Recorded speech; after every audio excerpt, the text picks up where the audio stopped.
Good evening once again, everyone. My name is Mr. Smecanigan, and today we're going to be doing part 32 of the Adventures of Alundra Let's Play, where, having seen Giles off to his unfortunate demise, we're going to be, what was it? Oh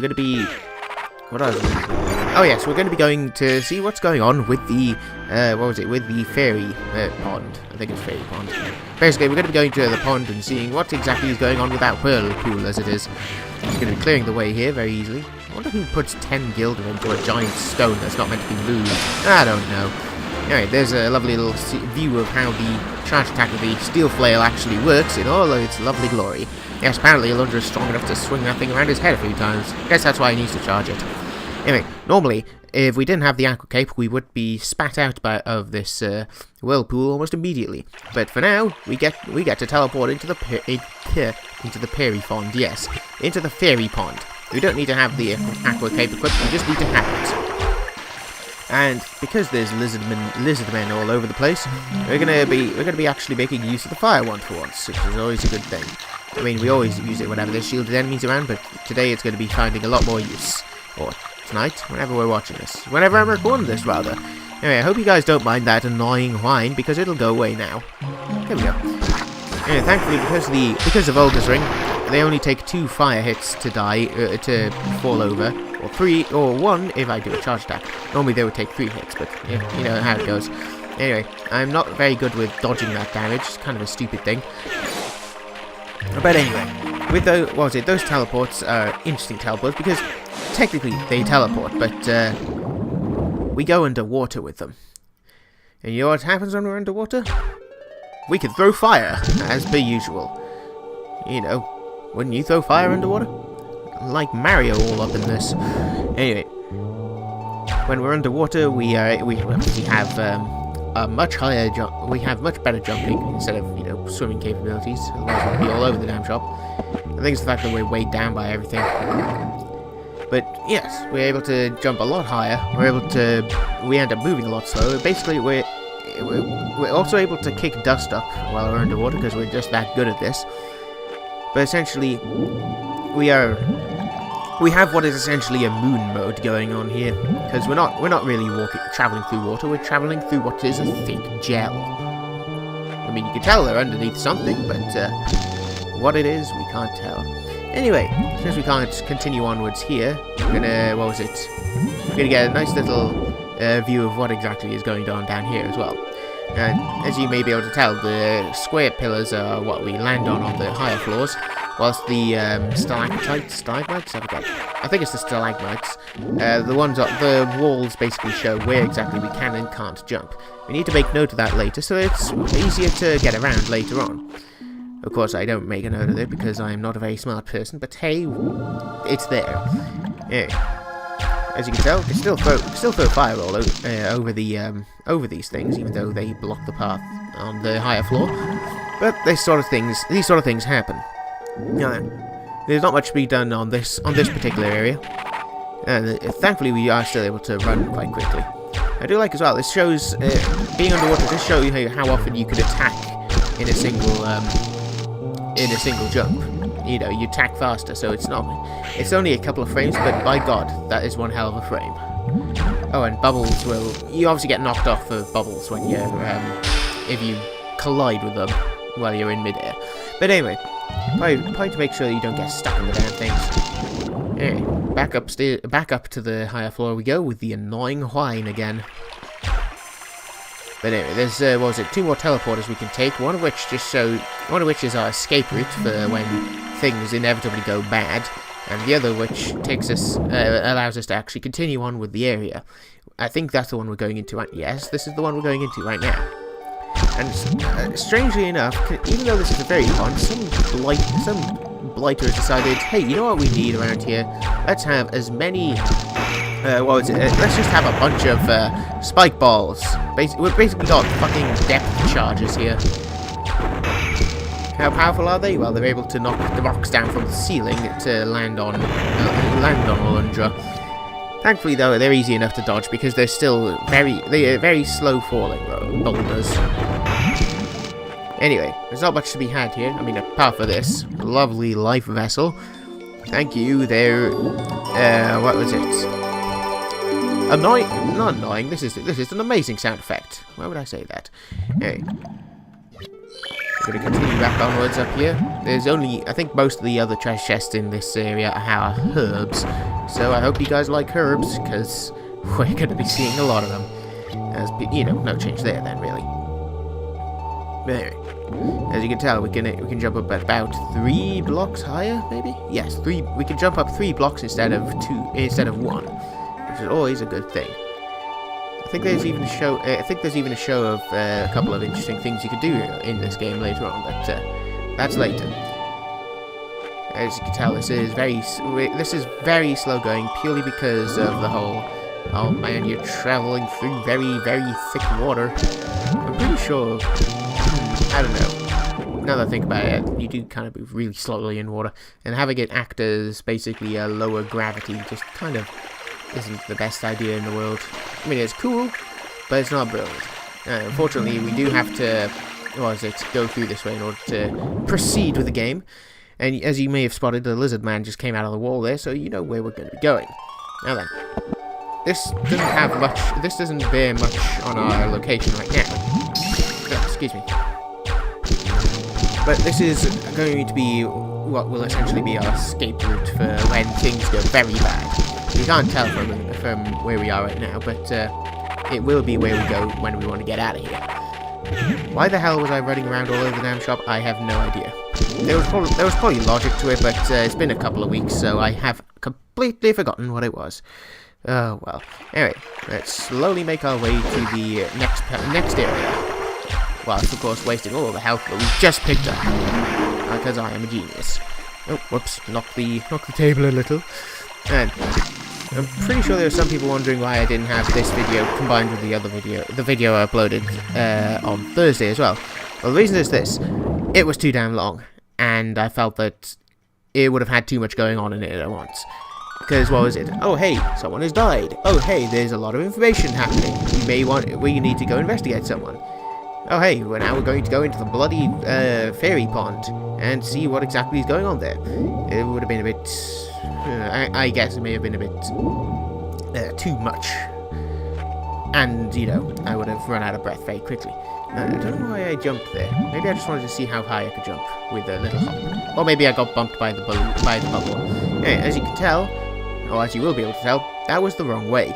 In order to get over there, we need to take a completely different path, I think. Yes, we need to move right, down, right, and either up or down again. And here we see another amusing little, I want to say it's a bug or something, but anyway, maybe it is a bug. Basically, whenever you hit a wall, you obviously collide with it and you get knocked back. Now then, what the game never really makes a note of is, well, it doesn't need to make a note of. Oh, and if you're not standing on the bubble when it gets to the passing point, you don't get to continue on to the next area. You need to stand on it. Kind of a weird thing. But anyway, what was I saying? Oh yes, when you collide with something, you jump up a block of height, or in this game, you basically get a regular jumps worth of height. If you're underwater, this means you go up 3 blocks, which is cool. Now there is a tiny thing to be done. Oh, I almost fell into the hole there. Not a good idea. Now, what this means is, if you can also use this when you're in sand, or when you're running around in sand, to the point where you can actually gain some height where you shouldn't. I didn't really truly realize this until I started looking stuff up for the roulette, because, well, I didn't need that information. Now we're gonna get a free herb here, because why not? Let's use it. But basically, you could use that. You could use this slight. I want to say it's a glitch. I want to say it's a bug. I want to say it's an exploit. It's a thing. It's an unintended bit that the developers didn't really realize. It didn't really notice. You can use this in speedrunning to make it so that you can do a tiny bit of sequence breaking. I didn't exactly know which way I was meant to go here because I forgot which way I was meant to go. Anyway, now we have access to the teleporter that takes us to the next area, and this is where we're going to be going to get out of here, as you'll be able to tell. I'm pretty sure I'm not so stupid as to fall into there, but well, I have been known to be stupid in the past, like now when I somehow failed to jump. Anyway. I do like the design of this place at the very least. It is very nice, and the music is so lovely. But it is very, very slow. Oh, I accidentally broke the bubble. I like that you could that because of everything being so slowed down, you can just see some of the sprites that you shouldn't be able to see. Maybe it's just me then. Anyway, wasting more bubbles as I go along. This is basically a place where Sonic would be happy, sort of. Anyway, gonna hop over here, as you may be able to tell. Oh, don't know what I did there. I must have missed where exactly the actual platform ended. So, this is another one of those things that are like perspective issues. What are those? It gets worse later on, believe me. Anyway, yeah, you can use the whole charge. Oh, yeah, like I say, we're in the next area now. You can use that charging thing to get to places you shouldn't be able to get to. Like, say, in the Despair Desert, you can use that charging thing to get to the sluice door before you're meant to. Of course, you can't do anything there because you don't have the key. But it's a thing. It's a pretty cool thing. I remember being able to do that jump once completely by... I want to say it was completely by accident, but basically I was trying to get there because I thought, maybe I'll be able to get here. There should be something here, right? Guys? Maybe? No. It was just me proving myself to be quite ignorant in how things worked. As you can tell... Oh, I managed to land on that. That was brilliant. Now, this is where more of those perspective issues come into play, because where was I standing to begin with? I don't know. Everything's too high or too low. You don't have a real proper idea of where you stand in the world. What I like as well is that the spike balls don't actually disappear once they hit the ceiling or the roof. Yeah, I think it's the ceiling. Once they hit the ceiling, they stay there after having dislodged a ton of rock, which is fair enough. Anyway, as you can tell, this is just all sorts of confusing for me. You have to use the bloody flame. You have to use the fire one just to be able to see where you're meant to go. And as you can tell, more herbs. Do you love it? Well, maybe you do. I don't know. I think I was mainly trying to hit the chains there, apart, ignoring the whole. Oh man, they should be able to hit them, right? Maybe, I don't know. But if it makes me look smarter at the end of the day, then I'll take it. Yeah, I was totally using those to know where I was meant to be going. Yeah, believe me? Maybe you do. I don't know. Anyway, got another set of herbs there. Managed to land on the treasure chest completely by accident. Completely by accident on purpose, maybe. I don't know. Anyway, we're almost. What was it? I think that teleporter ends up taking us back to the. Yes, well, maybe we will. Maybe we won't. I don't know. Finding out is just too crazy. Anyway, what was it? There's not much to be said about this part because, well, oh hey, it's teleporters. They take you places. This one does take us back to the exit, which I'm thankfully not stupid enough to take. Or to drop down to, otherwise I would have had to cut out a ton of stuff at once. But for now, we're just going to have to try and get onto that teleporter. Oh, it's too high. It looks like you could jump to it, but you can't. This is what, like I said, perspective issues. They really do require a different point of view in order to really see it. Pretty sure if this was full 3D, it would be a lot easier to actually tell where everything was. Anyway, we're at the... we're at the final room of this place, and thankfully there's no boss fight, because otherwise this would have been just irritating. No, we get to meet with, well, the fairy that the twins saw. God, you can probably hear the slamming of doors everywhere. This house is so thin. Anyway, as you can tell, we've got a bit of plot to be dispensed here. I think this may be another one of the gods that happen to be lying around. Sort of just sitting around doing their own thing, maybe. She's Queen of the Waters, but I don't know if she's actually a deity or not. But, well, she's glowy, she's see-through, so who knows? Maybe she is. But anyway, we're getting a bit more plot about the giant gods that who basically helped us to get here. I mean, technically it was Lord Miming. Oh, the weird noise in the background's gone. But basically, it was Lord Miming that helped us. But anyway, yeah, we get some more interesting information here. Like, how Nerude refused to fight, but, I found it weird that he actually refused to fight. Like, even his brothers didn't want to fight. Like, oh, he's not going to put up a fight. Let's just kill each other. Anyway, as a result of them fighting each other, as you can tell, Melzaz came to power. Not exactly the best thing. I'm still finding it difficult to believe that Melzaz apparently came into the world via space. Like, he is an alien force that somehow managed to gain power. And apparently, he's very savvy to this. Like, he knows that he is powered purely by the will of humans. Very interesting stuff to think about. Anyway, we're gonna be having a bit of a. I don't know why it had that last little dot there. Anyway, we're gonna have to be dodging everything now because, well, considering Melzaz knows where we are. Yeah, we're gonna have to be escaping now. It's kind of sad because I really like this place. Looked really nice. I mean, ignoring the whole noise. Well, I want to say kish noise. That bloody not feedback, the chime in the background. Anyway, get an upgrade to the sword, the fiend blade, which is pretty cool. Maybe I think I know what to name one of my weapons now. Ah, well. Anyway, totally not, of course. That would be rude. Anyway, with the new weapon, we get more power, dust kicking up from a waterfall, and the ability to walk on water. We were apparently running so fast that we Jesused it a little. Anyway, ignoring that stupidity, the Fiend Blade actually has a different charge attack animation. You might have been able to spot it. It had a few yellow rings around it, and it's also a lot more powerful than the regular sword that we've been swinging around for the last while. Now then, you may notice my health drops for a bit here. That's because I may have gone the wrong way. Oh, excuse me. I went the wrong way on the first round, so I had to go around again. And of course, this meant a lot of health was lost. But oh well, these things can't be helped. I don't know what I was saying there. What was it? We're gonna just slowly fall down here to find the exits. Just gotta slowly fall onto it.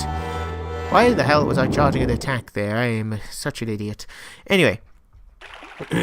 Yes, we're just gonna be slowly dashing our way out. Apparently, got bloody direct hit against me there. I don't know why I was using the sword against these guys. Maybe I just wanted to really show them how powerful I was.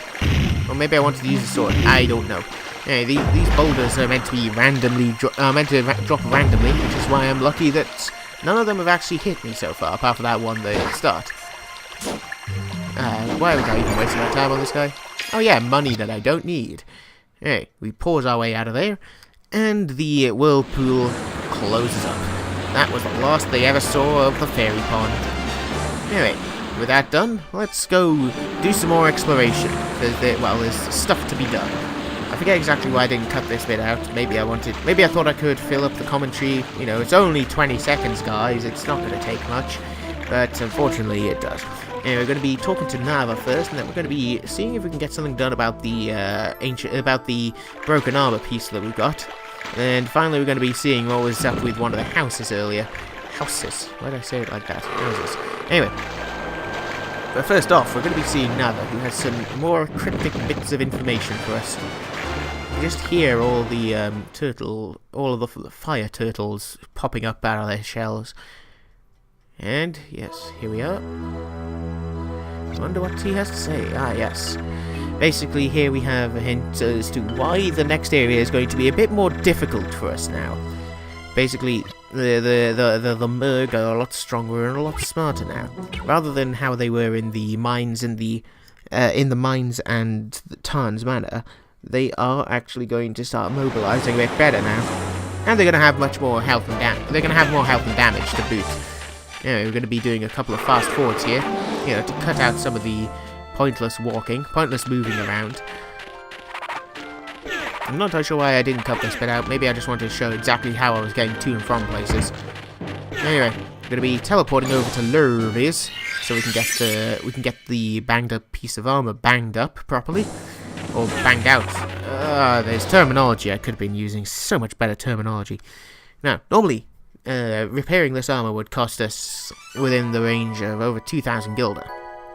But because we accidentally discovered some secrets of his, we're gonna get it done for free, which is always fun.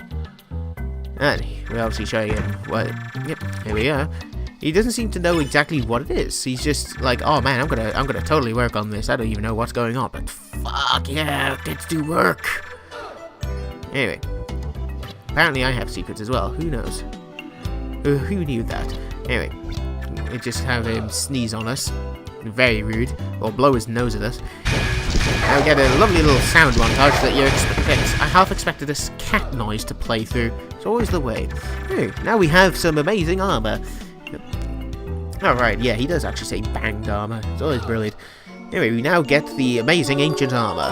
If you know what this is made of, you'd probably find it amusing, but considering the sort of armors we've been wearing before, it sort of makes sense. Like, oh hey, we've been wearing cloth armor. Oh hey, we're wearing leather armor now.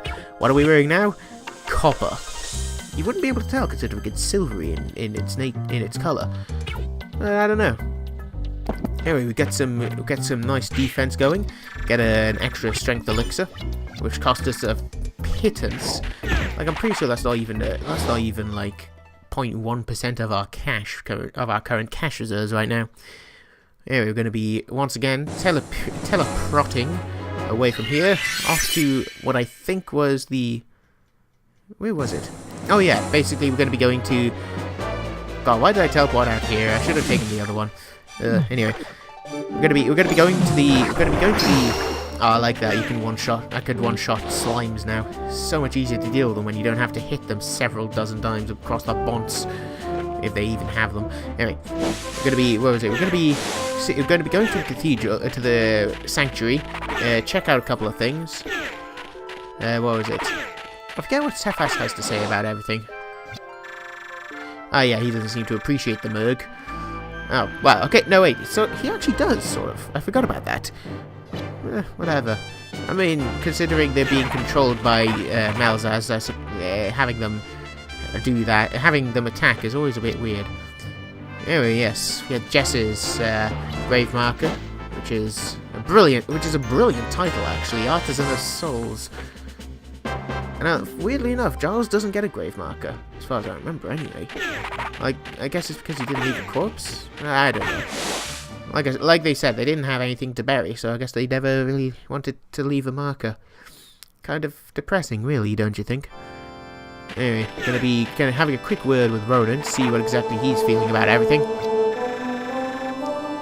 Oh boy, he's trying to twist words against us. Oh man. Yes, praying to the gods that have. Yeah, apparently, as Septimus had heard, as Septimus has heard from Ronan, he thinks that the Berg are now being protected by Malzaz, and now we're protecting the villagers.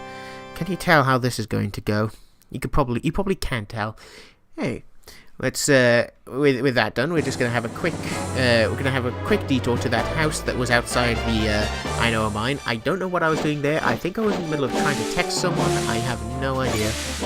But anyway, I was trying to make sure that I wasn't just idling about for no reason. Why didn't I just cut out half of this and just return back into the sanctuary, return out, and then cut it and make it all fancy looking? But anyway. We're going to be going to see that empty house. You remember the house that just had a single jar in the middle and 4 tables?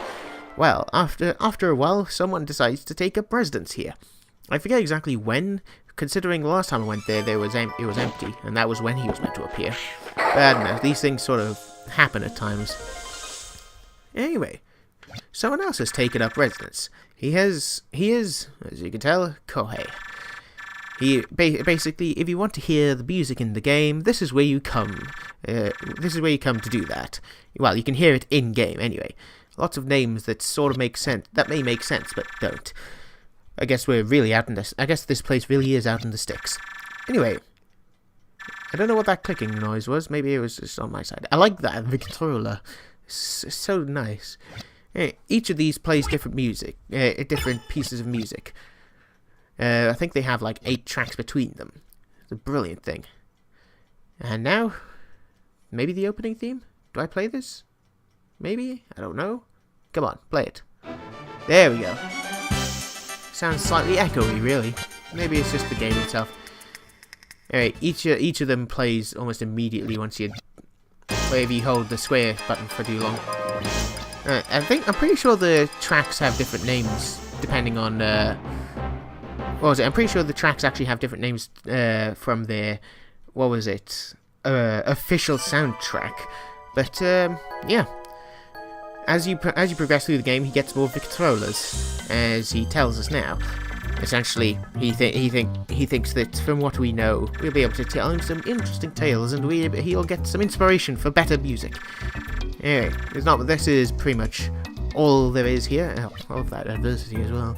Anyway, that's all there is for this video, so I thank you all for watching, and I hope you return next time where we'll be actually entering the Merg Woods.